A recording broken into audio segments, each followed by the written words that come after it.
नमस्कार, आपके साथ मैं हूं वैशाली और आप देख रहे हैं भारतीय नायक। प्रधानमंत्री मोदी का संविधान पर संबोधन, नेहरू, इंदिरा और राजीव गांधी पर निशाना। प्रधानमंत्री मोदी ने शनिवार को भारतीय संविधान के 75 वर्ष पूरे होने पर लोकसभा में एक महत्वपूर्ण भाषण दिया। इस अवसर पर उन्होंने संविधान के महत्व को स्वीकार किया और उसकी रक्षा में होने वाली कठिनाइयों का उल्लेख किया। पीएम मोदी ने इस ऐतिहासिक मौके पर भारतीय संविधान की संरचना के, इसके सिद्धांत और भारत में लोकतंत्र की स्थिरता पर जोर दिया। अपने भाषण में प्रधानमंत्री मोदी ने एक परिवार पर गंभीर आरोप लगाए। उनका इशारा कांग्रेस पार्टी के गांधी परिवार की ओर था। उन्होंने कहा कि कांग्रेस परिवार ने संविधान को नुकसान पहुंचाने में कोई कसर नहीं छोड़ी है।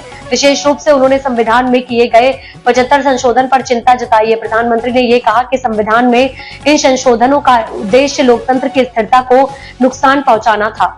संविधान में बदलाव और कांग्रेस के नेताओं का योगदान। प्रधानमंत्री मोदी ने संविधान में किए गए कुछ महत्वपूर्ण बदलावों का हवाला देते हुए कहा कि 1951 में जवाहरलाल नेहरू ने संविधान में एक ऐसा बदलाव किया था जो पीछे से किया गया था।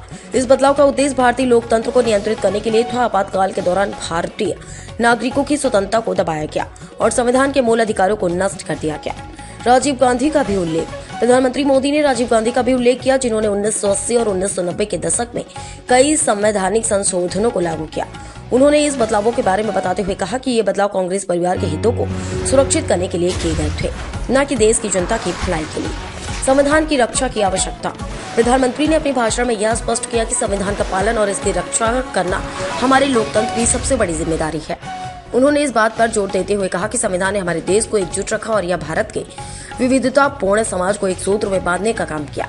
प्रधानमंत्री नरेंद्र मोदी का यह भाषण संविधान की रक्षा के प्रति उनकी और उनके सरकार के दृढ़ संकल्प को स्पष्ट करता है। उन्होंने कांग्रेस पार्टी और गांधी परिवार के ऊपर संविधान के प्रति अपनी जिम्मेदारी से मुंह मोड़ने का आरोप लगाया और यह बताया कि भारतीय लोकतंत्र को बचाने के लिए संविधान के सही ढंग से पालन की आवश्यकता है। पीएम मोदी ने यह भी कहा कि हम सभी को संविधान के उद्देश्यों और सिद्धांतों को समझकर उन्हें पूरी तरह से लागू करने का प्रयास करना चाहिए, ताकि लोकतंत्र मजबूत और स्थिर रहे। इस भाषण ने यह सुनिश्चित किया कि भारतीय संविधान का सम्मान और रक्षा हम सभी का कर्तव्य होना चाहिए। इसके लिए हम सभी को मिलकर काम करना होगा। अब तक के लिए इतना ही। वीडियो को लाइक और शेयर करें और चैनल को सब्सक्राइब करें।